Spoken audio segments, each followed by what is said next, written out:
యెహోవా అంటే ఎవరు? తండ్రా? లేక కుమారుడా? లేక పరిశుద్ధాత్ముడా? ఈ ప్రశ్న విన్న ఎవరైనా సరే, ఇదేం ప్రశ్న? యెహోవా అంటే తండ్రి అయిన దేవుడే గదా! అంటారు. ప్రత్యేకించి క్రైస్తవులు గానీ, క్రైస్తవేతరులైన యూదులు మరియు ముస్లిమ్స్ గానీ, దాదాపుగా వీళ్ళందరూ గూడా యెహోవా అనగానే కేవలం తండ్రి అయిన దేవుడు మాత్రమే అనుకుంటారు. అయితే యెహోవా అంటే కేవలం తండ్రి అయిన దేవుడు మాత్రమేనని బైబిల్‌లో ఎక్కడుంది? అసలు యెహోవా అనే పదానికి అర్థమేమిటి? యెహోవా అనే పదానికి మూలము యాహ్వే అనే ఒక హీబ్రూ పదం. అయితే యూదులు యాహ్వే అనే పదాన్ని నేరుగా పలకకుండా అదోనాయ్ అని చదివేవారట. అదోనాయ్ అనే మాటకు ప్రభువు అని అర్థం. ఈ యాహ్వే మరియు అదోనాయ్ అనే పదాల మిశ్రమ రూపమే యెహోవా. మొత్తానికి యెహోవా అనే పదానికి అర్థమేమిటంటే, నేను ఉన్నవాడిని, స్వయంగా ఉన్నవాడు, ఎప్పటికీ ఉండేవాడని అర్థం. ఇదే విషయాన్ని నిర్గమకాండము 3:14లో దేవుడు మోషేకు తెలియజేశాడు. ఇక్కడ సందర్భం ఏమిటంటే, తన ప్రజలను విడిపించేందుకు దేవుడు మోషేను ఐగుప్తుకు వెళ్ళమన్నాడు. మోషే, నిన్నెవరు పంపారు? ఆయన పేరేంటి అని ఇశ్రాయేలీయులు నన్ను అడిగితే వారికి నేనేం చెప్పాలి అని దేవుణ్ణి అడిగాడు. అందుకు దేవుడు, నేను ఉన్నవాడను, అనువాడనై ఉన్నానని మోషేతో చెప్పాను. అలాగే 15వ వచనంలో, నేను మీ పితరుల దేవుడైన యెహోవాను అని తెలియజేశాడు. అయితే ఈ యెహోవాను అనేక సందర్భాలలో ఇశ్రాయేల్ ప్రజలు తండ్రి అని సంబోధించారు. అయినప్పటికీ యెహోవా అనగానే కేవలం తండ్రి మాత్రమే అనుకుంటే మనము పప్పులో కాలేసినట్లే. ఎందుకంటే ఏ సందర్భంలోనైతే దేవుడు తన పేరు యెహోవా అని చెప్పుకున్నాడో ఆ సందర్భాన్ని, అనగా నిర్గమకాండము 3వ అధ్యాయము 1 నుండి 12 వరకు జాగ్రత్తగా గమనిస్తే చాలా ఆశ్చర్యకరమైన సంగతులను మనం చూడగలుగుతాం. నిర్గమకాండము 3:1 ప్రకారం మోషే మిద్యాను యాజకుడైన యిత్రో అను తన మామ మందను మేపుచు దేవుని పర్వతమైన హోరేబునకు వచ్చాడు.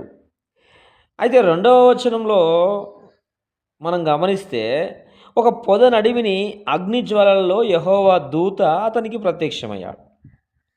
ఇక 4వ వచనం ప్రకారం అయితే, మండుచున్న పొదను పరిశీలించి చూచుటకు మోషే ఆ తట్టు వచ్చుట యెహోవా చూశాడని రాయబడి ఉంది. అంటే మోషేకు కనిపించిందేమో యెహోవా దూతనట.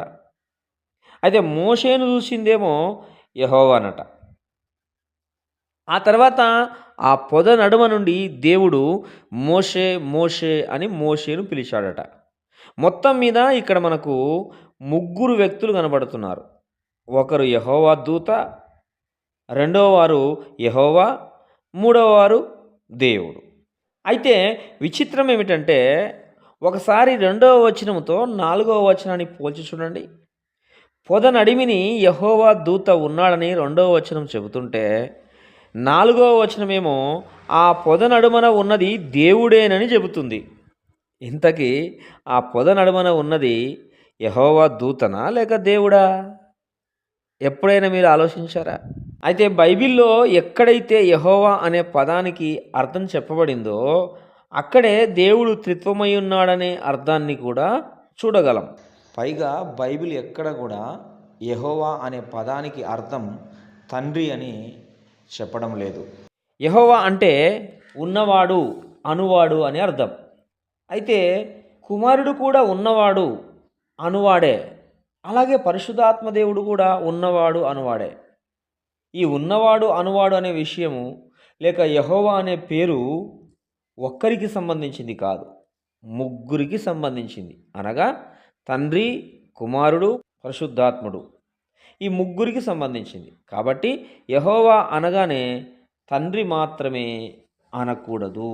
ఇదే విషయమై మనం మరింతగా బైబిల్ని పరిశీలిస్తే యెషయా 48:11-18 వరకు వ్రాయబడిన మాటలను గమనిస్తే 11వ వచనంలో మాట్లాడుచున్నది యెహోవా దేవుడు.